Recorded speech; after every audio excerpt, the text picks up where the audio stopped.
మన జీవితం, మన పాత రోత జీవితాన్ని రాత్రి మనము కడిగి పశ్చాత్తపడి మన పాపములను దేవుని ఎదుట ఒప్పుకుంటే దేవుడు మనల్ని ఒక చక్కటి పవిత్రమైనటువంటి స్థితిగా మార్చి మరి ఒక కొత్త పాత్రగా దేవుడు మనల్ని వాడుకుంటాడు. అలా జరగాలి అంటే ఖచ్చితంగా ఈ రాత్రి దేవుని సన్నిధిలో పాపములను ఒప్పుకోవాలి. దేవునికి మహిమ కలుగును గాక. పాపములనే ఒప్పుకోవడానికి ఒక పండుగ ఉంది బైబిల్లో. కేవలం పాపాలు ఒప్పుకుంటారు. కేవలం పాపాలు ఒప్పుకోవడానికి ఒక పండగ. ఆ పండగ పేరే దేవుడిచ్చిన 7 పండగలలో ప్రాయశ్చిత్తార్థ పండగ. ప్రాయశ్చిత్తార్థ పండగ ఇది చాలా ఆశ్చర్యకరంగా ఉంటుంది. పండగలో పాపాలు ఒప్పుకోవడం ఏంటి? పండగలో పాపాలు ఒప్పుకోవడం ఏంటంటే ఆ పండుగ కేవలం పాపములు ఒప్పుకోవడానికి దేవుడు ఏర్పాటు చేశాడు. ఎందుకు తెలుసా? పాపము చాలా బలమైంది. పాపము చాలా బలమైనది. అది మనిషిని అశాంతి, అసమాధానంలోకి తీసుకొని పోతుంది. మనశ్శాంతి లేకుండా చేస్తుంది. కుటుంబాలు నాశనం చేస్తుంది. మనస్పర్ధలను పెడుతుంది. సంఘములో గలిబిలి రేపుతుంది. మనిషిని చంపేదాకా వదిలిపెట్టదు ఆ పాపం. అటువంటి భయంకరమైన పాపాలను సైతము కూడా ఒప్పుకోవడానికి, విడిచిపెట్టడానికి, పాపం నుంచి విడుదల పొందడానికి ఒక రోజును దేవుడు ఏర్పాటు చేశాడు. ఒక రోజును ఏర్పాటు చేశాడు. నీకు నిజంగా మనసుంటే ఆ రోజు ఈ రోజు అని మీరు అనుకోండి. అలాగే ప్రాయశ్చిత్తార్థ పండుగ బైబిల్ ప్రకారంగా మనం చేయలేకపోతున్నాం. కనీసం సంవత్సరపు ఆఖరిలోనైనా మన పాపములను ఒప్పుకొని ఆయన ఎదుట కన్నీరు కార్చి క్షమించమని అడిగి, చేసిన తప్పులు, చేసిన పాపాలు, చేసిన అన్యాయాలు, చేసిన అక్రమాలు ఒప్పుకుంటే కన్నీరు కారిస్తే ఆయన పాదాలు పట్టుకుని క్షమించమని అడిగితే ఆ తర్వాత ప్రార్థన చేసుకుని మరి ఇంటికి వెళ్ళేటప్పుడు ఒక పెద్ద బండరాయి మన నెత్తి మీద నుంచి తొలగించినట్లు ఉంటుంది. ఎంతో ప్రశాంతంగా మన గృహానికి మనం అడుగు పెట్టడానికి అవకాశం ఉంటుంది. 23వ అధ్యాయం లేవియకాండము 23వ అధ్యాయము 26వ వచనం చదవండి. 26వ వచనం. మరియు యెహోవా మోషేకు ఇలాగున సెలవిచ్చెను, ఈ 7వ నెల 10వ దినమున ఏ నిమిత్తమైన పాపము నిమిత్తమైన ప్రాయశ్చిత్తార్థ పండుగ. అర్థమైందా సంఘం పెట్టారా? మన సంఘానికి ఇంకా అర్థం అవ్వలేదు. అర్థమైతే ఇళ్లలో ఉండరు, పరుగులెత్తుకొని వస్తారు. భక్తి అనేది ఎలాగైపోయిందంటే రోజుల్లో సంఘం పెట్టారా, వాళ్ళు తప్పు చేసినా పాస్టర్ గారికే బాధ, పాస్టర్ గారు తప్పు చేసినా పాస్టర్ గారికే బాధ అన్నట్టు ఉంటుంది పరిస్థితి. ఈ రోజున సంఘాన్ని ఒక తాటి మీదకి నడిపించడం అంటే సేవకుడికి సవాల్తో కూడిన పరిస్థితి అయిపోతుంది. ఎందుకంటే ఎవరికి నచ్చిన పద్ధతిలో, ఎవరికి నచ్చిన విధానంలో, ఎవరికి నచ్చిన పద్ధతి, ఎవరికి నచ్చిన ప్రకారంగా వారు వెళ్ళిపోతున్నారు. నచ్చిన విధానంలో వెళ్ళిపోతున్నారు. కానీ వాక్యపు వెలుగులోనికి వారి జీవితాలను రప్పించుకోలేకపోతున్నారు. మీరు వాక్యాన్ని పరిశీలన చేస్తే సంగమా, ప్రాయశ్చిత్తార్థానికి, పాపములను ఒప్పుకోవడానికి ఒక రోజును దేవుడు ఏర్పాటు చేశాడు. ఇది చాలా ఆశ్చర్యకరం. అంటే అది ఎంత బలమైందో చూడండి. పాపము నిమిత్తమైన ప్రాయశ్చిత్తార్థ దినము, అందులో మీరు పరిశుద్ధ సంఘముగా, సంఘమంతా కూడాలి, పిల్ల జల్ల భార్య భర్త అందరూ దేవుని సన్నిధిలో గడపాలి. ఇది దేవుని ఆజ్ఞ. సహోదరులు, మీరు పరిశుద్ధ సంఘముగా కూడవలను, మిమ్మును మీరు దుఃఖపరుచుకొని, దుఃఖముతో హోమం చేయాల. కొవ్వు బలివ్వడం కాదు దేవునికి. ఎక్కడ గొర్రె పిల్లలు, మేక పిల్లల యొక్క కొవ్వులను దహన బలిగా అర్పించడం కాదు. ఆ బలితో వచ్చిన హోమ దీప ధూప నైవేద్యములను దేవునికి అర్పించడం కాదు. ఇక్కడ మీ పాపములతో హోమము, మీ దుఃఖముతో మీ పాపములను ఒప్పుకునేటువంటిది ఆ హోమము దేవుడి దగ్గరికి వెళ్ళాలా. అలా వెళ్ళాలంటే మీరు ఎలా పశ్చాత్తపడాలి చూడండి. మీరు ధూపములాగే, ధూమములే, హోమములాగే, ఒక సాంబ్రాణి పొగ ఎలాగైతే దేవుని చెంతగా చెందుతుందో అలాగే మీ ప్రార్థనలు ఆయన సన్నిధికి ఒక హోమములాగా వెళ్ళాలంట. అది మీరు దుఃఖపరుచుకోవాలి. ఈరోజు మీరు దుఃఖంతో నింపబడాలి. ఎందుకు దుఃఖపడాలి అంటే మనము చేసిన పాపములు బట్టి మన జీవితంలో సంతోషము.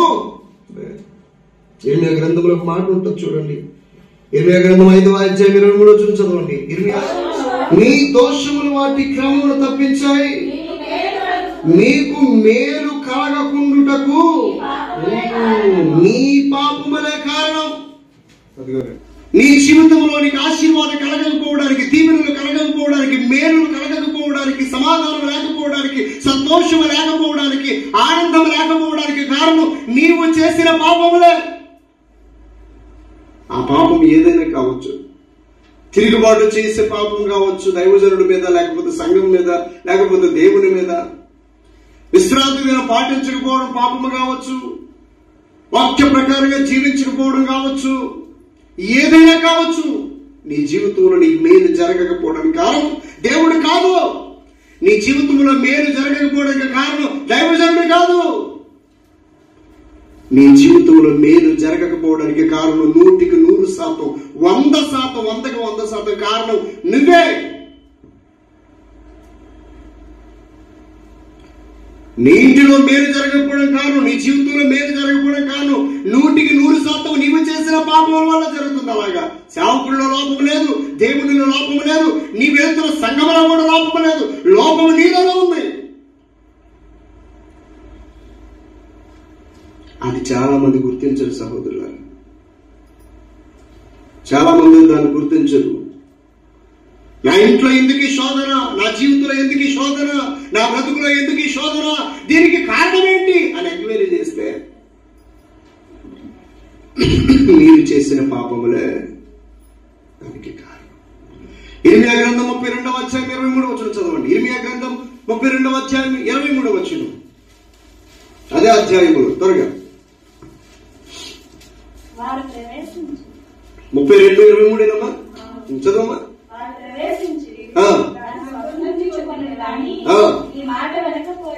నీ మాట వెనకపోయిరి, నీ ధర్మశాస్త్రం అనుసరింపకపోయిరి, వారు చేయవలనని నీవు ఆజ్ఞాపించిన వాటిలో దేనిని వారు చేయలేదు కనుక ఈ కీడంతా వారి మీదకి. అది కారణం. ఈ కీడు నీ ఇంటి మీదకి రావడానికి కారణం ఏంటి? ఈ కీడు నీ జీవితంలో కలగడానికి కారణం ఏంటి? ఈ కీడు నీ మీద, నీ భార్య మీద, నీ పిల్లల మీద, నీ కుటుంబం మీద దాడి చేయడానికి కారణం ఏంటి? క్లియర్గా దేవుడు చెప్తున్నాడు, నువ్వు ధర్మశాస్త్రాన్ని పాటించకపోవటం వల్ల, దేవుని వాక్యాన్ని పాటించకపోవటం వల్ల ఈ కీడు నీ మీదకి ఉప్పెనలా వచ్చింది. దేవుని వాక్య ప్రకారంగా నడవకపోవటం వల్ల ఈ కీడు, ఈ ప్రమాదము, ఈ యొక్క భయంకరమైన చెడు నీ ఇంటి మీదకి దాడి చేసింది. సంఘం ఇది మీకు అర్థమవుతుందా? నీ ఇంట్లో ధాన్యం లేదా, నీ ఇంట్లో ధనము లేదా, నీ ఇంట్లో వస్త్రము లేదా, నీకు సరైన నివాసము లేదా, నీకు శాంతి లేదా, సంతోషము లేదా, సమాధానము లేదా, దీనంతటికి కారణం నువ్వు వాక్య ప్రకారంగా నడవకపోవడమే. నెంబర్ 2, నీవు చేసిన పాపములే నీకు మేలు కలగకుండా అడ్డుకుంటున్నాయి. పాపానికి అంత బలం ఉంది. కాబట్టి ఆ పాపాన్ని ఒప్పుకోవడానికి ఒక పండగను దేవుడు ఏర్పాటు చేశాడు బైబిల్లో. ఒక రోజంతా పాపాల కోసం ఆడమే, రోజంతా 24 గంటలు కూడా. లేవియా కాండము 23వ అధ్యాయం 26వ వచనం మనం చదువు, 27వ వచనం చదువు, 28వ వచనం కూడా చదువు. 28వ వచనం, ఆ దినమున మీరు ఏ పని చేయకూడదు, ఏ పని చేయకూడదు. ఈరోజు మీరు ఏ పని చేయకూడదు. ఎక్కడికి రావాలా? నీ దేవుడైన యెహోవా సన్నిధికి మీ నిమిత్తము ప్రాయశ్చిత్తము చేసుకొనుటకై. అమ్మా, ఎవరికి ఆల్రెడీ ప్రార్థన? పాస్టర్ గారి కోసం కాదు, అంత దూరం నుంచి బైక్ మీద నా కుటుంబంతో వచ్చి ప్రార్థనలో ఏకీభవించడానికి ఇది నా కోసం కాదు. మీ కోసం, మీ మేలు కోసం, దేవుడు మిమ్మల్ని దీవించటం కోసం, పాపములను ఒప్పుకోవడానికి ఒక వేదికని ఏర్పాటు చేయడం కోసం ఒక పండగను దేవుడు బైబిల్లో ఏర్పాటు చేశాడు. అదే ప్రాయశ్చిత్తార్థ పండగ. ఆ పండుగలో మీరు మీ పాపములను ఒప్పుకోండమ్మా. నేను చెప్తున్నాను, సర్వ సమృద్ధిని దేవుడు మీకు ఇస్తాడు. చదువులాగా చదువు, మీరు చదువు. ఆ దినమున తనను తాను ఎవడైతే దుఃఖపరచుకోడో అలాంటి వాడు తన ప్రజలలో నుండి కొట్టివేయబడును. ఈ రోజు చర్చికి రాకుండా, ఈ రోజు ప్రార్థనలో గడపకుండా, ఈ రోజు కన్నీరు కార్చకుండా ఉన్నవాడిని దేవుడు ఏం చేస్తున్నాడు? ఏం చేస్తున్నాడండి? చెప్పండి చెప్పండి, ఏం చేస్తున్నాడు? కొట్టివేస్తున్నాడు. ఇక ఏ పని కూడా పెట్టుకోకుండా కుటుంబాలతో, పిల్లలతో కలిసి దేవుని సన్నిధిలో నీవు చేసిన పాపాలు, నీ భార్య చేసిన పాపాలు, నీ భర్త చేసిన పాపాలు, నీ పిల్లలు చేసిన పాపాలు దేవుని సన్నిధిలో ఒప్పుకునేటువంటి పండగ. ఈ రాత్రి అటువంటి యోగ్యత దేవుడు మనకి ఇచ్చినప్పుడు ఏం పోయగలమని రావడానికి?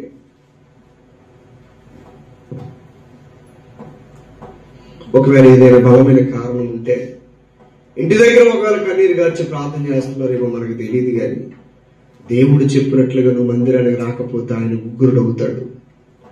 ఆయనకు ఒళ్ళు మండి నిన్ను బయటికి గింటి వేయడమే కాకుండా, చూడండి, కొంతమంది మీరు గమనించలేదు, కొన్ని ఇన్సిడెంట్లు నేను చూస్తూ ఉంటాను. భార్యాభర్తలు ఇద్దరు నడుస్తూనే ఉంటారు. భార్యాభర్తలు కాదులండి, భార్యాభర్తలు అనుకోండి, కొన్ని భార్యాభర్తలు ఇద్దరు నడుస్తూ ఉంటారు. భార్య అంటాడు ఇష్టం లేదు అనుకోండి, నడిచి నడిచి నడిచి ఏం చేస్తాడు తెలుసా? సడన్ గా రోడ్డు మీద దూసేస్తాడు. ఎలాగా రోడ్డు మీదకి ఎలా దూసేస్తాడు? కోపం వచ్చి ఏదో అతనికి గిట్టలు పడి ఏదో చేసింది, ఆ కారణం చేత నడుస్తున్నట్టుగానే నడుస్తూ ఇలా పట్టుకుని సైడ్ తోసేస్తాడు, గెంటి వేస్తాడు. దేవుడు కూడా సంఘంలోంచి గెంటి వేస్తాడు. గెంటి వేసిన తర్వాత రెండు మాట ఏమన్నా తెలుసా? నాశనము చేస్తానన్నాడు. అంటే ఇప్పుడు ఏమైంది? గెంటి వేయగానే ఏ బస్సు వేయాలో వచ్చి గుర్తేస్తాడు. ఇంకంతే. గెంటి వేయబడటం మొదటి మెట్టు, నాశనం అవడం రెండవ కార్యం. అంత కోపం ఆయనకి, ఆయన మాట వినకపోతే. ఏం బండలమయమన్నాడా, కొండలమయమన్నాడా? అంత కష్టమే లేదు. కుటుంబాలతో కలిసి ఈ రాత్రి నువ్వు దేవుని సన్నిధిలో గడపమ్మా, నేను దీవిస్తానమ్మా. నీ తప్పులు ఒప్పుకో, నీ పాపాలు ఒప్పుకో, నీ అతిక్రమాలు ఒప్పుకో అంటే ఏం పోయేగలం? మనకి దీవించడానికే కదా ఈ రాత్రి దేవుడు మనకి ఇచ్చాడు. మన తప్పులను క్షమించి మనల్ని పరిశుద్ధమైన వ్యక్తిగా మార్చి నూతన జీవితాన్ని, నూతన ఆశీర్వాదాన్ని ఇవ్వాలనే కదా ఆయన కోరుకుంటున్నాడు. ఆయన కోరుకున్న దాంట్లో తప్పే ఉందండి. మనం అది కూడా చేయకపోతే ఇంకెంతకంటే దౌర్భాగ్య పరిస్థితి ఇంకేముంటో చెప్పండి సహోదరులారా. ఈ రాత్రి దేవుడు ఏర్పాటు చేయ, ఇది మహావిశ్రాంతి దినం. తర్వాత 32 మిమ్మల్ని మీరు దుఃఖపరుచుకోవాలి. ఆ నెల 9వ నాటి సాయంకాలం మొదలుకొని మరుసటి సాయంకాలం వరకు మీరు విశ్రాంతి దినముగా ఆచరించాలి. నిన్న సాయంకాలం నుంచి ఈరోజు సాయంకాలం వరకు మనం చేయాలి, లేదా ఈరోజు సాయంకాలం మొదలెడితే రేపు సాయంకాలం వరకు చేయాలి. కుటుంబాలతో తరలి రావాలి. లేకపోతే రెండు భయంకరమైన శోధనలు. నెంబర్ 1, మందిరములో నుంచి దేవుడే కొట్టివేస్తున్నాడు. నెంబర్ 2, కొట్టివేయడమే కాదు, వారిని నాశనము చేస్తున్నాడు. ఇంత భయంకరమైన కార్యం జరుగుతుందని తెలిసినప్పుడు ప్రార్థనకి రాకుండా మనం ఉండలేమని సభ్యులు తెలియక చాలా మంది దేవుని యొక్క ఉగ్రతకు పాలవుతూ ఉన్నారు. దేవుడు దీవించాలి అనుకుంటున్న టైంలో మీరు రాకపోతే ఇంకెలా దీవించబడతారు? కాబట్టి విషయాలు మీరు గమనించారు. సోదర 18:23 యెహెజ్కేలు గ్రంథం 18:23 దుష్టుడు మరణించుట చేత నాకేమాత్రమైన సంతోషము కలుగునా? వాడు తన ప్రవర్తన దిద్దుకోవాలి. ఒకప్పుడు వేరు, ఇప్పుడు వేరుగా ఉండాలా? దుష్టుడు మరణించుట నాకు సంతోషమా? వాడు తన ప్రవర్తనని దిద్దుకొని బ్రతుకుటే నాకు సంతోషం. ఇదే ప్రభువు యెహోవా వాక్కు. కాబట్టి దుష్టుడు నశించడం దేవునికి ఇష్టం కాదు. వాడు మార్చుకోవాలి. తన ప్రవర్తన మార్చాలా, తన మాట తీరు మార్చుకోవాలా, తన ఆలోచన మారాలా, తన చూపులు మారాలా, తన తలంపులు మారాలా. మారండమ్మా. దేవుడు మిమ్మల్ని దీవిస్తానంటున్నప్పుడు మీరు మారడానికి ఏం బాధ? ఏమంటే పాట పాడుతాం కదా, మార్పు చెందవా నీవు, మార్పు చెందవా, ఎందుకును మార్చుకోవా, అనుకూల సమయం ఇది అని ఎరిగి మారు మనసు నొందుకునవా. దేవునికి స్తోత్రం. మార్పు చెందితే దేవుడు నిన్ను దీవిస్తాను అని అన్నప్పుడు మార్పు చెందడానికి ఏం భాగం మనకి? మారమ్మా మారు. ఏమండి, చాలా మంది అంటారు మారామంటూ వేషం వేస్తారు. ఆ వేషం కాస్త చెల్లకపోతే చతికిలబడతారు. అందుకే మారాలి నీ మనసే మారాలి. ఆ మారిన మనసు దేవునికి ఇస్తే ఫలితం ఉంటుంది. మారిన మనస్సును దేవునికి ఇస్తే ఈ ఫలితం. అమ్మా, ఈ రాత్రి నువ్వు గడపకపోతే ఇంకే రాత్రి గడుపుతారు చెప్పండి? దేవుని సన్నిధిని నిర్లక్ష్యం చేస్తే, ఒక్కరోజు నువ్వు మిస్ చేసుకుంటే ఎన్ని ఆశీర్వాదాలు నీ జీవితంలో తొలగిపోతాయో దయతో మీరు గమనించాలా. సోదరులారా, వేషధారులుగా ఎప్పుడు మనం భక్తి చేయకూడదండి. మారామంటే ఏమవుతారు? వేషాలు వేస్తారు. ఆ వేషం కాస్త సాగకపోతే సత్కిల పడతారు. వేషధారిగా ఉండొద్దు. నువ్వు నిజంగా మారు మనసు పొందితే సరి. ఏమండి, లేకపోతే గొడ్డలి చెట్టున వేరున ఉంచబడింది అంటాడు బాప్తిస్మిచ్చి యోహాను. నువ్వు మారు మనసు దగ్గర ఫలము ఫలించావా సరి, లేకపోతే గొడ్డలి ఎక్కడ ఉంది? చెట్టు వేరున ఉంది. నరికితే నాశనం అవుతుంది, చెట్టు ఉరిగిపోతుంది. కాబట్టి వేషధారిగా ఉండొద్దు. ఈ కాలంలో క్రైస్తవులు అలాగున్నారు. ఈ కాలపు క్రైస్తవులు వేషధారులుగా ఉన్నారు, దుష్టత్వంతో ఉన్నారు. కనబడకుండా గొర్రె చర్మం కప్పుకొని తోడేలు స్వభావాన్ని కలిగి ఉన్నారు. అలాంటి వారి కోసం దేవుడు చెప్తున్నాడు. సహోదరులు చూడండి, ఈ లోకంలో 2 రకాల క్రైస్తవులు ఉన్నారు. నెంబర్ 1, నిజమైన క్రైస్తవులు ఉన్నాడు. వాడు ఇలాంటి రాత్రులు దేవుని సన్నిధిలో పాపముల కొరకు పశ్చాత్తాపడి వారి పాపములను ఒప్పుకొని దేవుని సన్నిధిలో గడుపుతాడు. 2వ క్రైస్తవుడు వేషధారిగా ఉన్నాడు. చూడండి, మత్తయి రాసిన సువార్త 23వ అధ్యాయం మత్తయి రాసిన సువార్త 23వ అధ్యాయం 23వ వచనమే చదవండి. మత్తయి రాసిన సువార్త 23వ అధ్యాయం 23వ వచనం. అయిపోతుంది సమయం, శ్రద్ధగా ఆలకించండి. అయ్యో వేషధారులైన శాస్త్రులారా, పరిశీలారా, మీరు పుదీనాలోను సోపులోను జీలకర్రలోను 10వ వంతులు చెల్లించి ధర్మశాస్త్రములో ప్రధానమైన విషయములను అనగా న్యాయము, కనికరము, విశ్వాసమును విడిచిపెట్టితిరి. వాటిని మానక వీటిని చేయవలసి ఉండెను. చూసారండి, వేషధారులు దశంభాగాలు తీస్తారు క్రైస్తవులు, కానీ అసలైనది వదిలేస్తారు. దశమ భాగాలు తీసే క్రైస్తవులు ఉన్నారు, పరిచర్య చేసే క్రైస్తవులు ఉన్నారు, మందిరానికి వచ్చే క్రైస్తవులు ఉన్నారు. ఒక్క వారం కూడా క్రమం తప్పకుండా మందిరానికి వచ్చే క్రైస్తవులు ఉన్నారు. ఆదివారం ఆరాధన మానరు, దశమ భాగాలు మానరు, పరిచర్య మానరు, కానీ చెయ్యాల్సింది చేయరు. ఏంటో తెలుసది? విశ్వాసమును కనపరచరు, న్యాయమును కనపరచరు, కనికరమును కూడా చేయరు, కనికరించరు. కనికరం ఉండదు వాళ్ళకి, న్యాయముగా ప్రవర్తించరు, దేవుని యందు విశ్వాసంతో బ్రతకరు. ఈ 3 వదిలేస్తారు, మిగిలి అన్ని వేషధారణగా చేస్తూ ఉంటారు. ఇంకా విచిత్రంగా మాట్లాడతాడు. లూకాసు సువార్త 20వ అధ్యాయం 45వ వచనం ఒకసారి చూడండి. లూకాసు సువార్త 20వ అధ్యాయం 45వ వచనం ఒక మాట రాశాడు, ఖచ్చితమైన మాట. ప్రజలందరూ వినుచుండగా ఆయన ఇట్లా అంటున్నాడు, శాస్త్రాలను గురించి జాగ్రత్త పడండి. ఎందుకు జాగ్రత్త పడాలని? నిలువుటంగీలను ధరించుకొని. చాలా మంది నాటి క్రైస్తవులు తెల్ల బట్టలు వేసుకుంటూ నల్ల బైబిల్ పట్టుకుంటారు. ఆదివారం కూడా చర్చికి వెళ్ళేటప్పుడు ఏం చేస్తారండి? తెల్లటి బట్టలు వేసుకుంటారు, నల్లటి బైబిల్ పట్టుకుంటారు, గుండెలకు బైబిల్ను ఆడుస్తారు, భక్తి పరులాగా నటిస్తారు.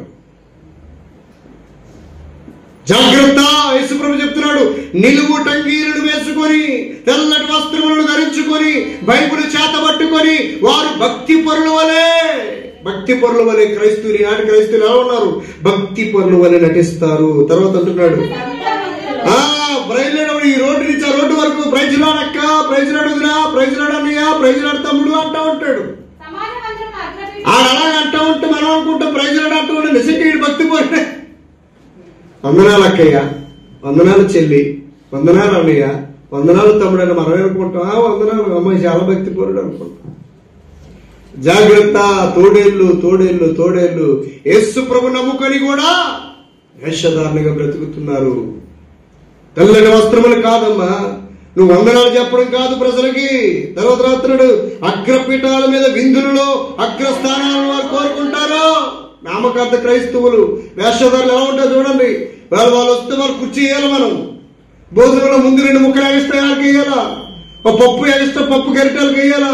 అన్నం లేకపోయినా కోపం వచ్చేద్ది, చికెన్ ముక్క లేకపోయినా కోపం వచ్చేద్ది, ఆకులు అయిపోయినా కోపం వచ్చేస్తాయి, కుర్చీ వేయకపోయినా కోపం వచ్చేస్తుంది. ఆ ఇంటికి మనం ఎవరిపైన కోపం వచ్చేస్తుంది. మా ఇంటికి రాలేదు పాస్టర్ గారు అంటాడు. పాస్టర్ గారు మా ఇంటికి రాలేదు, అందుకే నేను చర్చికి రాలేదు. వేషధారులారా, ఎంతకాలం నేను మిమ్మల్ని సహించాలి? పాస్టర్ గారు నాకు చెప్పలేదు, సంఘం నాకు చెప్పలేదు. వేషధారులారా, ఎంతకాలం మిమ్మల్ని నేను సహించాలా? తెల్లని బట్టలు కాదమ్మా, బైబిల్ పట్టుకోవడం కాదమ్మా, ఆదివారం ఆరాధనకి వెళ్ళడం కాదు, దశభాగం ఇవ్వడం కాదు, పరిచయం చేయడం కాదు. నీ బ్రతుకు మారిందా? దేవుడు అడుగుతున్నాడు, వాక్య ప్రకారంగా నువ్వు జీవిస్తున్నావా? వాక్య ప్రకారంగా జీవిస్తున్నావా? నిలువు టంగీలు కాదమ్మా, వస్త్రధారణ కాదు, మంచి వస్త్రాలు కాదు, మంచి బైబిల్ కాదు, మంచి ధనము కాదు, కానుకలు ఇవ్వడం కాదు. నీ బ్రతుకును మార్చుకున్నావా? అక్కడ రాశాడు సహోదరులు చూడండి, వారు విధవరాండ్రైనను తిరిగి మింగచ్చు, మాయావేషముగా దీర్ఘ ప్రార్థనలు చేస్తే, ప్రార్థనలో కూడా వేషం. అబ్బా, ఇక్కడ అంత క్లియర్. ప్రార్థన చేయమంటే ప్రార్థన కూడా అద్భుతంగా చేస్తారండి వాళ్ళు. మనం అనుకుంటాం వాళ్ళు ప్రార్థన అద్భుతంగా చేస్తే అయ్యా బాబోయ్ ఇంత భక్తిపరుడు మరొకరు లేడమో, ఏం ప్రార్థన చేస్తున్నాడు అనుకుంటాం. అలాంటి వాళ్ళు కొంతమంది చూశాను. అందుకే నాకు ఇప్పటికీ కూడా భాషలు అంటే కొద్దిగా, భాషను నమ్మనని నేను అన్న కానీ, భాషలను నమ్మను అని నేను అన్నను కానీ, బైబిల్లో రాయబడ్డాయి కాబట్టి అయ్యా వాళ్ళు మాట్లాడిన భాష సరైనది కాదు, అది దేవుడికి ఎరుక, దాన్ని మనం తీర్పులు చేసే వాళ్ళం కాదు. కానీ భాషలు మాట్లాడుతున్నాను, నేను ఆత్మతో నింపబడ్డానని చెప్పేసి చర్చిలో ఈ మూల మొదలుకొని ఆ మూల వరకు దొర్రేసి చప్పట్లు కొడేసి అందరినీ కదలాపికలు చేసేసి ఆల్సీర్ లాగేసి ఆ ముఖమే పడిపోయి ఆ వెనకాల పడిపోయి దొర్లుకుంటూ గెంతుకుంటూ డ్రమ్ము సౌండ్ ఉన్నంత వరకు కూడా వేగిపోతారు. డ్రమ్ ఆగిపోతారు. మనం అనుకుంటాం ఆత్మపూర్ణులేమో అనుకుంటాను. నేను అలాగే అనుకుంటాను. భాషలు మాట్లాడుతూ ఉంటే ఆత్మతో నింపబడ్డాడు అనుకున్నాను.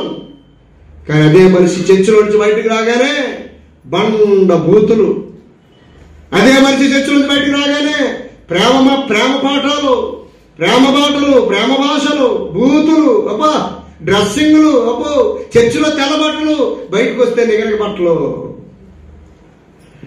వేషధారులారా, దేవుడు అంటున్నాడు, నీ సంగతి నేను చూస్తాను, దేనికైనా టైము ఏం బాధండి మనకి. దేవుడు చెప్పినట్లుగా నడుచుకుంటే దీవిస్తానన్నప్పుడు నడుచుకోవడానికే సమృద్ధిగా ఆహారం పెడతాను, వస్త్రం ఇస్తాను, నివాసం ఇస్తాను, డబ్బుకి లోటు ఉండదు, ధనానికి లోటు ఉండదు, బంగారానికి లోటు ఉండదు, సంతోషానికి లోటు ఉండదు, సమాధానానికి లోటు ఉండదు, ఆనందానికి లోటు ఉండదు. నువ్వు అడుగు పెట్టిన స్థలం దీవించబడుతుంది, నువ్వు ఏ ఇంట్లో పెడతా ఇల్లు దీవించబడుతుంది, నువ్వు ప్రార్థన చేస్తే జరుగుతుంది అని చెప్తూ ఉంటే మారడానికి మనకేమైంది? లేదు నేను ఎలాగే ఉంటాను, అదే గెంజి తాగుతాను, అదే డబ్బులు లేని స్థితిలో ఉంటాను, అలాగే అడుక్కొని తిరుగుతాను, అలాగే శాంతి సమాధానం కొట్టుకుని తిరుగుతాను, అలాగే బూతులు అడుకుంటూ తిరుగుతాను, అలాగే వాళ్ళతో ఎంత గొడవలు అడుతూ కూర్చుంటాను అని అంటే ఇంకేం చేయగలం అండి మనం? నేను అలాగే వెళ్తానండి, మనం ఏం చేయగలం? సామెతల గ్రంథం 29 అంటాడు, ఎన్నిసార్లు గద్దించినా లోబడిన వాడు హఠాత్తుగా నాశనం అవుతాడు. గద్దించినా లోబడిన వాడు హఠాత్తుగా నాశనం అవుతాడు. గద్దించిన లోబడిన వాడు హఠాత్తుగా నాశనం అవుతాడు. ప్రియ చెల్లి, ప్రీతముడా, నువ్వు మారితే నీకే లాభమమ్మా. నా కోసం మాత్రం లేదు, నేను నా కోసం దుఃఖపడమని లేదు, నా కోసం పాపములు ఒప్పుకోమని లేదు, నా కోసం నీతిమంతుడిగా మారమని లేదు, నా కోసమే మారమంటలేదు, నిన్ను నీ కోసం మారమంటున్నాను. నువ్వు దీవించబడాలంటే, ఆశీర్వదించబడాలంటే, నువ్వు వర్ధిల్లాలంటే, నరకము నుండి తప్పించబడాలంటే, దుష్టుడు మరణములో నుండి తప్పించబడి జీవములోనికి రావాలంటే పాపములను దేవుడు సన్నిధిలో ఒప్పుకొని విడిచిపెట్టాల. అలా విడిచిపెట్టకుండా వేషధారిగా క్రైస్తవుడిగా ఉండి వస్త్రాలు తెల్లటి వస్త్రాలు వేసుకొని కొంతమంది క్రైస్తవులు బొట్టు కూడా పెట్టుకోరు. కొంతమంది క్రైస్తవ స్త్రీలు బొట్లు పెట్టుకోవడం మానేస్తారు. మనం అనుకున్న బొట్టు పెట్టుకోకపోతే అమ్మ బాబా సమర్పణ కలిగిన జీవితం అనుకుంటాం. నాకు తెలిసిన ఒక ఆవిడ ముగ్గురు మెయింటైన్ చేసింది బొట్టు పెట్టుకోకుండా. క్రైస్తవురాలే ముగ్గురుతో సంబంధం పెట్టుకుంది. బొట్టు తీసేసింది. ఏమో బొట్టు ఎందుకు తీసేసావు? చెవులు తీసేసింది, బొట్టు తీసేసింది, మెడంతా బోడి. ఏమా అంటే సమర్పించేసుకున్నాను దేవునికి. ఎవరికి సమర్పించేసుకుందంట? ఏమంటే దేవునికి సమర్పించేసుకున్నాం అయ్యగారు. మొత్తం ఆభరణాలన్నీ ఇచ్చేస్తాం. ఆభరణాలు పెట్టుకుంటే శోధనలు వచ్చేస్తున్నాయి. అందరూ నా వైపే చూస్తున్నారు. అందంగా ఉంటున్నాను నేను. ఆభరణం పెట్టుకుంటే అందరూ నా వైపే చూస్తున్నారు. అందుకని ఆభరణాల వల్ల పాపం అంటిపోయేలా ఉందని ఆభరణాలు మొత్తం ఇచ్చేసాను దేవునికి అన్నది. నేను నిజంగానే నమ్మేసినాను. తర్వాత మొత్తం అంతా ఎంక్వైరీ చేస్తే మహాతల్లి సీక్రెట్ గా ముగ్గురిని మెయింటైన్ చేసింది. అబ్బాబ్బాబ్బా, వేషధారి ఎవరిని మోసం చేస్తున్నావు? నేను నమ్ముతానమ్మా, నాకేం పోయింది, మంచి భక్తి పర్రాలు, దేవునికి స్తోత్రం అనుకుని వదిలేస్తాను. కానీ ఆవిడ దీవించబడదు. కారణం ఏంటంటే ఆకాశం నుండి దేవుడు పరిశీలన చేస్తున్నాడు. దీవించేవాడు దీవించకుండా ఆగిపోతున్నాడు. డబ్బు ఇవ్వాలనుకుంటున్నాడు, బంగారం ఇవ్వాలనుకుంటున్నాడు, దీవెనలు ఇవ్వాలనుకుంటున్నాడు, ఆశీర్వాదం ఇవ్వాలనుకుంటున్నాడు, ఆయుష్ ఇవ్వాలనుకుంటున్నాడు, ఆరోగ్యం ఇవ్వాలనుకుంటున్నాడు, ఏది అడిగితే అది ఇవ్వాలనుకుంటున్నాడు, ఏది అడిగితే అది ఇవ్వాలనుకుంటున్నాడు. కానీ అతను మారకపోవటం వల్ల ఆయన ఇవ్వకుండా ఆగిపోతున్నాడు. వేషధారి మాయా ప్రార్థన చేయకండి, వేషధారిగా ప్రవర్తించకండి, వాక్యానుసారంగా జీవించండి, పాపమును ఒప్పుకోండి, దేవుని సన్నిధిలో పాపాలు ఒప్పుకోండి, విడిచిపెట్టండి. భయంకరమైన శోధన నుంచి మనం తప్పించబడతాం సహోదరుల. కీర్తన గ్రంథం 32వ కీర్తన సహోదరులు చూడండి అన్నమాట. కీర్తన గ్రంథం 32వ కీర్తన మొదటి రోజు చదవండి. తన అతిక్రమములకు ఎవడైతే పరిహారం అందుతాడో, తన పాపములకు ఎవడైతే ప్రాయశ్చిత్తం అందుతాడో వాడే ధన్యుడు. నా ప్రియ సంగమా, 2025 సంవత్సరమును దీవించబడాలంటే నీ పాపములను ఒప్పుకోవాలి. కప్పుకోవద్దు, కప్పు కొడుతుంది. చెప్పాను కదా మా ఇంట్లో ఎలక సంగతి. ఒకసారి మీకు ఇంట్లో ఎలక ఉంది కంపు. ఆ కంపుకి మనం ఎన్ని సెంట్లు పూసేసిన ఇంట్లో పోదో, ఆ కంపు కలిగిన ఎలకను బయటికి తీసేయాల. నీ బ్రతుకులో చాలా మంది చాలా భక్తి పూర్వక నటిస్తారని బాబు నా దగ్గర. అయ్యి బాబాయ్ నేను నిజంగా అనుకుంటాను, ఇంకెళ్ళకి డైరెక్ట్ పరలోకమే అనుకుంటాను నేను. అయ్యి బాబోయ్, ఎంత వేషధారణ, ఎంత మాయావేషమా, ఎంత కపటమా, ఎవరిని ఉద్ధరించడానికి? పాస్టర్ గారి దగ్గర నటిస్తే కాదమ్మా, దేవుడు నిన్ను చూస్తున్నాడు తల్లి. నా ప్రియ చెల్లి, నా ప్రియ తమ్ముడా, దేవుడు మిమ్మల్ని చూస్తున్నాడు. ఇందులో ఆయన తప్పే ఉందండి. నువ్వు పరిశుద్ధురాలుగా మార్చబడితే నేను ఉన్నత స్థానంలో ఉంచాలని కదా అడుగుతున్నాడు. నీ పాపములను ఒప్పుకుంటే నీ దరిద్రత బతుకుపోయి ఉన్నతమైన స్థానంలో నేను ఉంచాలనే కదా మార్చమంటున్నాడు. నీ స్థితిని మార్చుకోమంటున్నది దేనికి? నీ పరిస్థితిని మార్చుకోమంటున్నది దేనికి? నీ పాపాలు ఒప్పుకోమంటున్నది దేనికి? దేనికమ్మా? నిన్ను దీవించడానికే తప్ప నిన్ను ఇబ్బంది పెట్టాలని కాదే. కొంతమంది కండిషన్స్ పెడతారు. ఆ కండిషన్స్ పెడితే ఎవడంటాడు చెప్పండి? ఇప్పుడు రూపాయి కూడా సంపాదించడు ఎవరు భర్త కట్టుకున్నవాడు. రూపాయి సంపాదించడు, సమయానికి ఒక చీర కొండు, ఒక తెపాల కొండు, ఒక గిన్నె కొండు, ఒక టిఫిన్ కొండు, ఒక వారానికి ఒక చికెన్ ముక్క తేవడం, ఒక చేప ముక్క తేవడం. పైగా నేను చెప్తాను వినాలంటాడు. వింటదండి అసలు? ఏట్రని చెప్పిందని చెప్పేసి మెడపెట్టుకుని నడుము మీద 2 గుద్దుతో దెబ్బకు బోర్లో పడేలాగా. భార్య అవసరతలను తీర్చలేనప్పుడు భార్య ఎలా మాట ఉంటుంది? విందు ఏమండి? భార్య అవసరతను తీర్చినప్పుడు నీ భార్య నీ మాట ఉండదు. పిల్లల అవసరాలు తీర్చినప్పుడు పిల్లలు నీ మాట వినరు. ఏ పని చేయడు, ఆటలు వేస్తూ ఉంటాడు. ఆటలు వేస్తూ ఉంటాడు. కొంతమంది ఒక్కొక్కరు కనబడుతూ ఉంటారు. వాళ్ళు ఏంటంటే పెద్ద మందిరంలో అందరూ పరిచయం చేస్తారు, వీళ్ళు పరిచయం చేసి నటిస్తూ ఉంటారు. ఇప్పుడు బిందె పెట్టుకుని వెళ్తుంది అనుకోండి ఆవిడ కుళాయి దగ్గర నుంచి డబ్బులు నీళ్ళేయడానికి, ఈవిడ కూడా ఆ బిందె ఎత్తుకుని ఆవిడతో పాటు నడుస్తుంది, కానీ బిందె ఎత్తుకోదు, నడుస్తుంది అలాగే. మళ్ళీ ఆ బిందెతో పాటు మళ్ళీ వస్తుంది, కుళాయి దగ్గర నిలబడుతుంది, మళ్ళీ ఆ బిందెతో పాటు నడుస్తుంది, పోసేస్తూ ఉంటే ఆ పోసేవా అని వస్తుంది, మళ్ళీ వెళ్తూ ఉంటుంది. పని చేసినట్టుగా నటిస్తూ ఉంటారు. ఇంకో బిందె తీసుకొని పోయచ్చు కదా, మీరు పైగా మోసింది ఆవిడకంటే ఈవిడ ఎక్కువ అలసిపోయినట్టు అంటారు. సహోదరులు, ఎందుకు మాట చెప్తున్నానంటే వేషధారులుగా ఉండొద్దు, మనమే లాస్ అయిపోతాం. వేషధారులుగా ఉండొద్దు. అందరూ ప్రార్థన చేస్తూ ఉంటే ఈవిడ కళ్ళు తెరిచి ఇలా చూస్తూ ఉంటారు. ఎవరు చేస్తున్నారు, ఎవరు చేస్తున్నారు, ఎవరు చేస్తున్నారు. నేను కళ్ళు మూసినప్పుడు ఎలా చూస్తూ ఉంటారు. నేను ఎప్పుడైతే కళ్ళు తెరుపుతానో తక్కువ కళ్ళు మూసేసి చీరలు పడిచేస్తారు. ఆడవాళ్ళైతే మగవాళ్ళైతే కళ్ళు మూసుకెళ్తారు. ప్రభువా, ఓ ప్రభువా, మళ్ళీ 10 రోజుల తర్వాత మళ్ళీ నా వైపు ఇలా చూస్తారా, ఆమె కళ్ళు మూసేయడం లేదా? ఎవరు మోసం చేస్తారా నాయన? నువ్వు నా కోసం భక్తి చేయొద్దు, నువ్వు నా కోసం భక్తి చేయొద్దు. నేను వచ్చినప్పుడు వంగి వంగి దన్నాలాగా కట్టొద్దు, తర్వాత వంగి పెట్టిన కాలు లాగొద్దు. వంగి వంగి దన్నాలాగొద్దురా నాయన.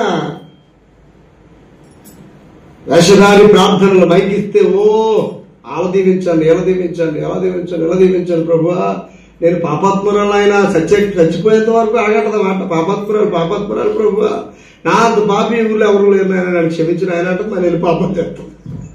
ఇక్కడ క్షమించమంటే మళ్ళీ వెళ్ళి చేస్తామంటారు. ఆస్కారం అంటే ఇవ్వాలి అంటారు. యేసుప్రభు క్లియర్ గా చెప్పాడు, తెల్ల బట్టలు వేసుకుని నల్ల బైబిల్ పట్టుకొని దీర్ఘ ప్రార్థనలు చేసి వందనాలు చెప్పి సంత వీధులలో భక్తి పరులుగా కనబరుచుకునేవారు ఉన్నారు. వాళ్ళ వల్ల వాళ్ళకు ఉపయోగం లేదు. నీ స్థితిని, నీ పరిస్థితిని మార్చుకొని నీ పాపములు ఏంటో దేవుడికి తెలుసు. నువ్వేం తప్పు చేసావో నీ అంతరాత్మకు తెలుసు. దేవుని దగ్గర వాటిని క్షమించమని అడిగితే నీకు జీవితం ఆశీర్వాదకరంగా మార్చబడుతుంది. ఎందుకు ఏడుస్తున్నా చెప్పండి మీరందరూ? ఎందుకు ఏడుపులు వస్తున్నాయి? ఎందుకు మీ జోబులో డబ్బులు ఉండట్లేదు? ఎందుకు కుటుంబంలో సంతోషం లేదు? ఎందుకు కుటుంబంలో సమాధానం లేదు? ఎందుకు మీ కళ్ళంట నీళ్లు అనుకున్న కార్యం ఎందుకు జరగట్లేదు? 8 గ్రంథాల భక్తుడు అంటున్నాడు, నీ పాపమే దానికి కారణం. ఇప్పుడు ఏం చేయాలి? ఆ పాపమును ఒప్పుకుంటే చాలమ్మా. నువ్వు నిలువుతోప్పుడు చెల్లించుకు కొనలేకపోవాల్సిన పనులే, ముడుపులు పట్టుకలు పనులే. నువ్వు ఒప్పుగా నీ నోటితో ఆయన క్షమించడానికి సిద్ధ మనసు కలిగిన వాడు. 32వ కీర్తన 5వ వచనం అంటాడు, నా దోషమును కప్పుకొనక నీ ఎదుట నా పాపమును ఒప్పుకుంటున్నాను.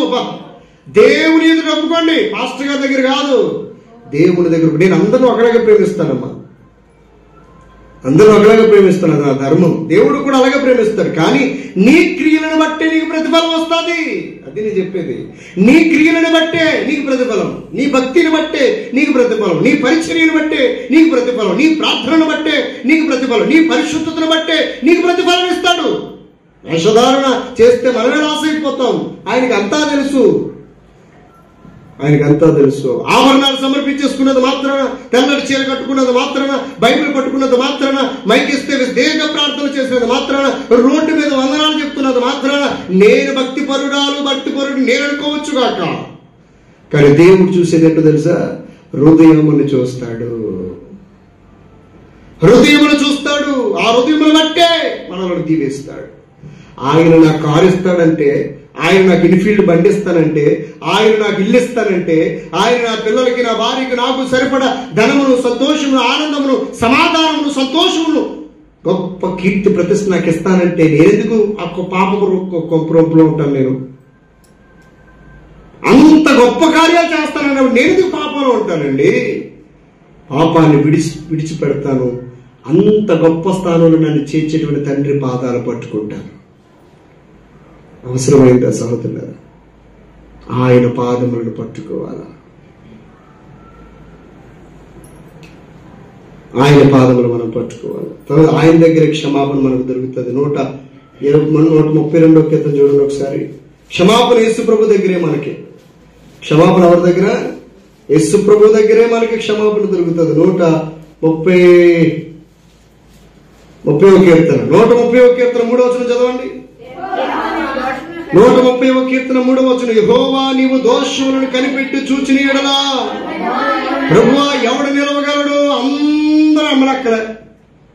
ఆవిడ అలాగండి, ఇది ఇలాగండి, ఆవిడ అలాగండి, ఆవిడ ఇలాగండి. కొన్నిసార్లు సహోదరులు మీరు గమనించండి, నేను వాక్యం చెప్తున్నప్పుడు చాలా మంది యొక్క జీవితాలు తేట తెల్లగా నేను మాట్లాడుతూ ఉంటాను. అప్పుడు సంఘస్థులు ఏమనుకుంటారంటే, నా కోసం ఎవరో చెప్పేశారు అన్నయ్యకి. ఏమనుకుంటారు? నేను వాక్యం చెప్తున్నప్పుడు, నేను ఏదైనా వాక్యం చెప్తున్నప్పుడు వ్యభిచారం కోసం చెప్పినా, దొంగతనం కోసం చెప్పినా, లేకపోతే ఇంకా అన్యాయం కోసం చెప్పినా, అక్రమాల కోసం చెప్పినా, బూతులు మాట్లాడకూడదని చెప్పినా, ఆ బూతులు మాట్లాడే మనిషి అనుకుంటుంది, ఎవరో చెప్పేశారు నేను కొలదగిన మాట్లాడిన మాటలు అన్నయ్యకి, ఎవరితో దొరుకుతుంది నాకు అని అనుకుంటారు మీరు. లేకపోతే నేను రాత్రి పాపం చేసిన సంగతి మా పెండ చెప్పేసి ఉంటుంది. లేకపోతే అన్నికి ఎలా తెలుపుతుంది? విచారం చేసి ఎందుకు నెట్టెత్తున్నావు, నేను ఎత్తున్నాడు నన్నేనా? నిన్న గోళం మీద అందబెట్టిన కూరగిని తీసేసిన సంగతి మా ఇంటి పక్కనే చెప్పేసి ఉంటుంది పాస్టర్ గారికి. లేకపోతే దొంగతనం చేసి నువ్వు తప్పించుకుని నా మొక్కం చూసి చెప్తున్నాడు అన్నయ్య. నేను చేసిన సంగతి ఆవిడ తెలిసిపోయింది అన్నయ్యకి, ఎవరితో చెప్పేసి ఉంటాం. ఎవ్వరు నాకేం చెప్పరండి, నేను ఎవరిని అడగను, అసలు ఎవరిని ఏమీ అడగనండి. కానీ నాకు అన్ని ఎవరు తెలియజేస్తారంటే దేవుడు తెలియజేస్తాడు. దేవుడు స్తోత్రం చెప్పండి బిగ్గరగా. అందుకనే దేవునికి కానీ దైవజనుడికి కానీ విరోధముగా ఎప్పుడు సనగకూడదు, కొనకూడదు. సంఘం దగ్గర కానీ సంఘానికి విశ్వాసులకు విరోధంగా ఎప్పుడు సనగకూడదు. ఈ చెల్లి కోసం ఈ చెల్లి సనిగిన, ఈ చెల్లి కోసం ఈ చెల్లి సనిగిన వాళ్ళకి తిరిగిపోవచ్చు, నాకు తెలిసిపోతూ ఉంటది. ఎవరు చెప్తున్నారు పాస్టర్ గారికి? ఎవరు చెప్పరు, దేవుడే చెప్తాడు, ఆయనే చెప్తాడు. సహోదరులారా, మనం అపోస్తులు రాసిన కార్యములు 5వ అధ్యాయం అంటాడు. అపోస్తులు రాసిన కార్యములు 5వ అధ్యాయం చూడండి ఈ మాట. సహోదరులు, అది మీ మేలు కోసం నేను చెప్తున్న మాటలు ఇవి. మీరు దీవించబడితే చూడాలని ఆశ తప్ప వేరొక ఆలోచన ఏమీ లేదు. పరిశుద్ధాత్మ దేవుడు చెప్తున్న మాటలు శ్రద్ధగా మీరు ఆలకించండి. అపోస్తులు రాసిన కార్యములు అని 5వ అధ్యాయం 5వ మొదటి వచ్చి చదవండి. అననీయ ఒక మనుష్యుడు ఉన్నాడు, తన భార్య అయిన సప్పీరాతో ఏకమై పొలం అమ్మాడు. భార్య ఎరుకనే వాడు తన వెళ్ళలో కొంత దాచేసుకొని కొంత తెచ్చి అపోస్తుల పాదముల యొద్ద పెట్టాను. ఇప్పుడు మీరు చూడండి సహోదరులారా, ఈ భార్య భర్తలు ఇద్దరు కూడా పొలాన్ని అమ్మారు, డబ్బులు తెచ్చుకున్నారు, అందరూ కొంత డబ్బులు. అలా వృత్తి చెప్పాడు, ఏమే ఎట్టి పరిస్థితుల్లోనూ పాస్టర్ గారికి కానీ, విశ్వాసులకు కానీ, అక్కలకు కానీ, చెల్లెలకు కానీ, తమ్ములకు కానీ చెప్పావా? ముందే నీ నోడు దృశ్యునోరు, నీ నోట్లో అసలు ఏది ఆగదు, ఆడవాళ్ళ నోట్లు ఏది ఆగదు అంటారు. ఎట్టి పరిస్థితుల్లో చెప్పావా? నేనే ఇంటి అయిపోయి చెప్పేస్తున్నావు, దాచిన డబ్బులు ఎవరికి చెప్పకు అని చెప్పేసి అది ఆవిడతో చెప్తారు. ఆవిడ నేనెందుకు చెప్తాను, నేను చెప్పను. పాస్టర్ గారికి మీరు ఎంత ఇవ్వాలనుకున్నారు అంత ఇచ్చేయండి, ఎంత దాయాలనుకున్నారు అంతా దాచేయండి, అవసరమైతే ఆ తాళాలు నా బొడ్డునే పెడతాను, నాకే ఇవ్వండి అని భార్య భర్తలు ఇంట్లో కూడా చూసుకుని ఆడుకున్నారు. ఆ సంగతి ఎవరికీ తెలియదు అసలు.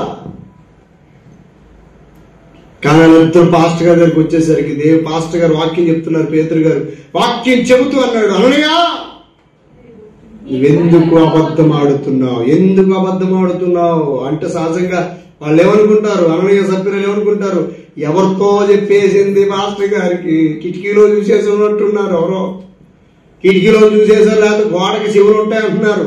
గోడకి చెవులు పెట్టుకుని ఆలకెత్తున్నారు. అలాంటి వాళ్ళు ఉంటారు తెలుసా, మీరు చూసారా? మన ఇంట్లో గొడవ ఆడుకుంటే మన ఇంటి పక్కన గోడ దగ్గర వచ్చి చెవిలా పెడతారు, మీరు ఎలా గొడవ ఆడుకుంటున్నారా అని. లేకపోతే ఎవరు ఊసిరాడుకుంటే చెవిలా పెట్టి ఊసిరాడుతూ ఉంటారు. ఎందుకంటే ఆ బాధలు మీకు ఎదుటోడు దరిద్రం మీరెందుకు అంటించుకుంటారు? ఏమంటే ఎవరైనా ఇల్లు కడితే ఇల్లు కట్టారంట చూసొద్దాం, చూడకపోతే నష్టమేంటి? ఇప్పుడు చీర కొనుక్కుందంట చూసొద్దాం, వస్తువు కొనుక్కుందంట చూసొద్దాం, చూసొచ్చి బీపీని పెంచేసుకొని తెచ్చుకోవడం కాదు. వాళ్ళ సామర్థ్యం బట్టి వాళ్ళు ఇల్లు కట్టుకున్నారు, వాళ్ళ సామర్థ్యం బట్టి వాళ్ళు వస్తువు కొనుక్కొని నీకెందుకండి ఆ బాధ? చూసి వస్తుందంట, చూసేం చెప్తాయి వచ్చి చూసొచ్చి ఇలాంటి ఇల్లు నాకు ఇవ్వలేదు మా ఇద్దరు దేవుడు అని దేవుడిని అన్నానికి, ఇలాంటి ఇల్లు నాకు ఇవ్వలేదు మొదనష్టపు మొగుడు దొరికినాడు కానీ నాకు మొగుడిని అన్నానికి. అవునా? అంతేనా? వెళ్ళి నువ్వు చూసి వచ్చి ఏంటమ్మా బడా నువ్వు చూసి వచ్చి చేశాడు, నీకేనయ్యి మీ ఆయన పెట్టాడు చీరలు బాగున్నాడు, నాకు ఉన్నాడు సోమేరు కూడా ఒకడు. నీ భర్తను నిందించడానికి, నీ దేవుడిని నిందించడానికి తప్ప నువ్వు ఇతరుల దగ్గరికి ఎందుకు వెళ్తున్నావు అసలు? వాడు సామర్థ్యం బట్టి ఇల్లు కట్టుకున్నాడు, కట్టుకొని వాడు సామర్థ్యం బట్టి చీర కొనుక్కొని సామర్థ్యం బట్టి వస్తువు కొనుక్కొని నీకెందుకమ్మా? నీకెందుకయ్యి? నీ స్థితి ఏంటి, నీ పరిస్థితి ఏంటి, నీ రాబడంతా, నువ్వు ఉండేదంతా, నీకు భర్త ఉన్నాడు, భార్య ఉంది, బిడ్డలు ఉన్నారు, ఒక చిన్న ఇంట్లో ఉన్నావు, సంతోషంగా ఉండు, నీకున్నదాంతో తృప్తిగా గడుపు. దేవుడు తగిన కాలం మందిని హెచ్చించేటట్లు ఆయనకు ప్రార్థన చేయి. పక్కింటికి ఇలా ఇల్లు చూసి మాకు లేదని ఎందుకు ఎడుతావు? పక్కింటి వాడు ఇల్లు వదిన వస్తువు కొనుక్కుంటే మాకెందుకు, మా ఆయన వాళ్ళదని మరి నీ మా ఆయన మీద ఎందుకు పడి ఎడుతావు? నీ స్థితిని, నీ కుటుంబాన్ని నువ్వు కట్టుకోవాలా. దేవునికి మహిమ కలుగును గాక. సహోదరులారా, కొన్ని సంఘటనలు పాస్టర్ గారికి ఎవరు చెప్పరు. పరిశుద్ధాత్మ దేవుడి తరంలోకి వచ్చి కొన్ని సంఘటనలు నిన్ను మార్చుకోవడానికి, నీ బ్రతుకును మార్చుకోవడానికి మాట్లాడిస్తూ ఉంటాడు. ఆ సంగతి నాకే తెలియదు. మీరు ఆ పరిస్థితిలో ఉన్నారని నాకు తెలియదండి. ఇప్పుడు మీరు ఎవరైనా నా కోసం చదువుకున్నారు అనుకోండి, మీరు చదువుకున్నారన్న సంగతి నాకు తెలియదు. ఆ వాక్యం వస్తుంది కదా నేను చెప్తాను ఉదాహరణగా. కానీ మీరు ఒకవేళ సరిగా ఉంటే మీరు సరి చేసుకోవాలని పరిశుద్ధాత్మదేవుడు మాట్లాడతారు తప్ప మిమ్మల్ని పాయింట్అవుట్ చేయడానికి కాదు. మీరు ఎవరైనా వ్యభిచారం చేసినా, దొంగతనం చేసినా, అన్యాయం చేసినా, అక్రమం చేసినా, మీరే పెద్ద చేయడం తప్పు చేసేసారన్నట్టే ఫీల్ అయిపోకండి. ప్రతి మనుషులని ఏదో ఒక పాపము ఉంది ఖచ్చితంగా. వ్యభిచార స్త్రీని క్షమిస్తావా అని యేసు ప్రభుని అడిగితే ఎస్ నేను క్షమిస్తాను. నేనైతే క్షమించను అన్నాడు అనుకో, అసలు నీళ్ళ తప్పులు ఒకసారి చెప్పమంటావు నేను అంటాడు ఆయన. నా ప్రియమైన దేవుని బిడ్డలారా, తప్పు చేయని వాడు ఒక్కడో లేడు భూమి మీద. నేనంటే వ్యభిచార స్త్రీ నా ఎదురుగా పెడితే చెల్లి అని పలకరిస్తాను, పెద్దదైతే అక్క అంటాను, ఇంకా పెద్దదైతే అమ్మ అంటాను. అసహించుకోను. ఏ పరిస్థితుల్లో ఆ పాపంలోకి వెళ్ళిందో నాకు తెలియదుగా.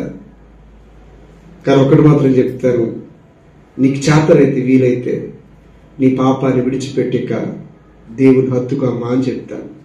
ద్వేషించను, కోపించను, పాపాన్ని సరి చేసుకోమని చెప్తాను.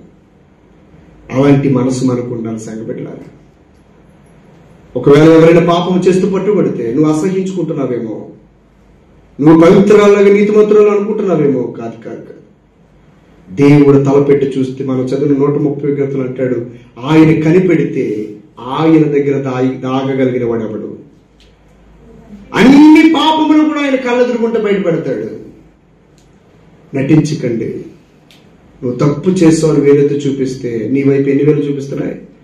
3-4 వేలు చూపిస్తున్నాయి. మరి వేలు తప్పులు చేసి ఉండాలా? ప్రియులారా, క్షమాగుణాన్ని నేర్చుకోండి. వాక్యం చెప్తున్నప్పుడు కొన్ని సందర్భాలు నేను మాట్లాడుతున్నప్పుడు నేను మాట్లాడకూడదు అనుకుంటాను అసలు అలాగా. కానీ పరిశుద్ధాత్ముడు మాట్లాడితే నేనేమన్నా ఆపడానికి? బిలాము అంటాడు, ఆయన దీవించమంటా ఉంటే నేను మళ్ళీ దీవించకుండా ఉండడానికి. బాలాకు అంటాడు బిలాముతో, నువ్వు నన్ను శపిస్తున్న మాటికి నువ్వు నన్ను దీవించాలి. అప్పుడు బిలాము అంటాడు, దేవుడు నన్ను దీవించమని చెప్తున్నాడు అయ్యా, నేనెలా శపించగలను? ఆయన చెప్పకుండా నేనెలా శపించగలను? ఇజ్రాయేలుని దీవించమని ఆయన చెప్తూ ఉంటే నువ్వు ఇజ్రాయేలుని శపించమని నువ్వు చెప్తున్నావు. నీ మాట వినాలా, దేవుని మాట వినాలా? నేను ఆయన మాట తప్పక వినాలయ్యా, ఎందుకంటే నేను ఆయన సేవకుడిని కాబట్టి నేను శపించలేను అన్నాడు. ఆయన మాట వినాలి. పరిశుద్ధాత్మదేవుడు మాట్లాడుతున్నప్పుడు నా సేవా జీవితంలో కొన్ని చాలా అలాంటి అనుభవాలు ఉన్నాయి. ఒక రోజున ఒక చెల్లి మానేస్తే చర్చు ఇక్కడ కాదు, ఒక దగ్గర వ్యభిచారం కోసం మాట్లాడి వ్యభిచారం చేసిన స్త్రీ తర్వాత మార్పు చెందిన వ్యభిచారి అని నింద ఎప్పుడైతే పడిపోయిందో ప్రజల్లో, ఆ అమ్మాయి మంచిగా మారినా సరే అదే పెద్ద తిరిగిపోతానే నింద తను బ్రతికినంత కాలం ఉంటుందండి అని చెప్పాను. అప్పటికే ఆ అమ్మాయి పాపంలో ఉందంట, ఆ సంగతి నాకు తెలియదు. ఆ అమ్మాయి కోసం నాకు ఎవరో చెప్పారన్నట్టు, నేనే అదే తెలిసి చెప్పి గద్దించానన్నట్టు ఫీల్ అయ్యి ఆ రోజు నుంచి చర్చికి రావడం మానేసింది. తర్వాత నేను ఎంక్వైరీ చేస్తే తెలిసిన సంఘటన ఇది. చాలా బాధపడ్డాను. వాస్తవానికి ఆ చెల్లిని వదులుకోవడం నాకు ఏమాత్రం ఇష్టం లేదు. కానీ దేవుడు సరిచేయడానికి చూసినప్పుడు సరిచేయడం మానేసి ఆ పాపమునే పట్టుకుంది తప్ప దేవుణ్ణి హత్తుకోలేకపోయింది. తర్వాత భయంకరమైన దారుణమైన పరిస్థితిలోకి అమ్మాయి వెళ్ళిపోయింది. ఎయిడ్స్ వ్యాధి వచ్చి చనిపోయింది. నేను చాలా బాధపడ్డాను. ఎందుకు ఈ మాట చెప్తున్నాను సహోదరులారా? అసలు నేను ఎవరిని ఏది అడగనండి. ఎందుకంటే అడిగాను అనుకోండి, తప్పు లేని మనిషి అవడం చెప్పండి. ఇప్పుడు ఈ చెల్లి కోసం చెల్లి అడిగాను అనుకోండి, ఏదో ఒక తప్పు చెప్తుంది నాకు. అలాగే చెల్లి కోసం అడిగితే ఏదో ఒక తప్పు చెప్తుంది. అలాగే ఆ పిల్లగా అడిగితే ఏదో తప్పు చెప్తుంది. ఆ పిల్లలు అడిగితే నీ మీద ఏదో తప్పు చెప్తుంది. అలా మీలో ఒక్కొక్కరి కోసం ఒక్కొక్కరు అడిగారు అనుకోండి, మీరు అందరూ అదా పెద్దగా అయ్యాలి, ఈడ పెద్ద అలాంటి ఇలాంటి నాకు చెప్తారు. అందరూ ఏదో ఒక తప్పు ఉంటుందండి. అలా అడిగితే ఒకవేళ నేను తెలుసుకున్నాను అనుకోండి, మీకోసం అడిగి మీరు ఎలాంటి వాళ్ళని తెలుసుకుని అడిగి నేను తెలుసుకున్నాను అనుకోండి, తద్వారా నా బిహేవియర్ ఎలా ఉంటుందంటే, ఇంతకుముందు మిమ్మల్ని ప్రేమించినట్లుగా ఇప్పుడు నేను ప్రేమించలేకపోవడం జరుగుతూ ఉంటుంది. అందుకోసమే నేను ఎవరి కోసం తెలుసుకోవడానికి ప్రయత్నం చేయను. ఒకవేళ తప్పులు చేసినా క్షమించుకుంటూ వెళ్తానే తప్ప వాళ్ళ సూటిపోటు మాటలతో ఇబ్బంది పెట్టను. భరిస్తాను, అంతైనా భరిస్తాను. నన్ను తిట్టినా, కొట్టినా, సనిగినా, గొనిగినా, ఏమన్నా ఎంతవరకు భరించగలుగుతానో అంతవరకు భరిస్తాను. ఎందుకంటే నా తండ్రిని ఎన్నోసార్లు నేను కూడా బాధ పెట్టాను. ఆయన నన్ను భరించాడు కదా, మరి నేను మిమ్మల్ని భరించాను కదా. ఆయనే నన్ను భరించినప్పుడు నేను మిమ్మల్ని భరించకపోతే మరి ఆయన నన్ను భరించడు కదా. అప్పుడు కాబట్టి ప్రతి ఒక్కరిని ఏదో ఒక లోపం ఉంటుందండి. వేలెత్తి చూపించడం మానేసి ఒకరినొకరు క్షమించుకోవడం నేర్చుకోవాలి. దేవునికి స్తోత్రం కలుగును గాక. హల్లెలూయా.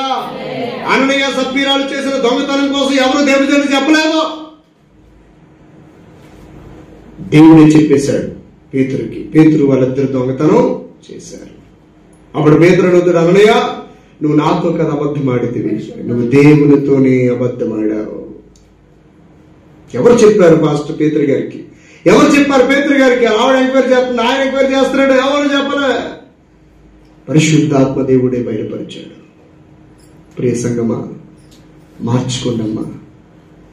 దేవుడి నేను గద్దించినప్పుడు, హెచ్చరించినప్పుడు, బుద్ధి చెప్పినప్పుడు సరి చేసుకుని ఇంకా నువ్వు హత్తుకోవాలి తప్ప దేవునికి దూరం అయితే మనమే లాస్ అయిపోతాం. ఆ చనిపోయిన చెల్లి లాంటి పరిస్థితి వస్తుంది. వద్దు మనకి. ఆయన మనల్ని దీవిస్తానంటున్నప్పుడు ఎందుకు పాపాన్ని ఒప్పుకోకుండా ఉంటాం? మనం చేసిన అతిక్రమాలు ఒప్పుకుందాం. పాపం అంటే వ్యభిచారం, అన్యాయం, దొంగతనం అనుకోకండి.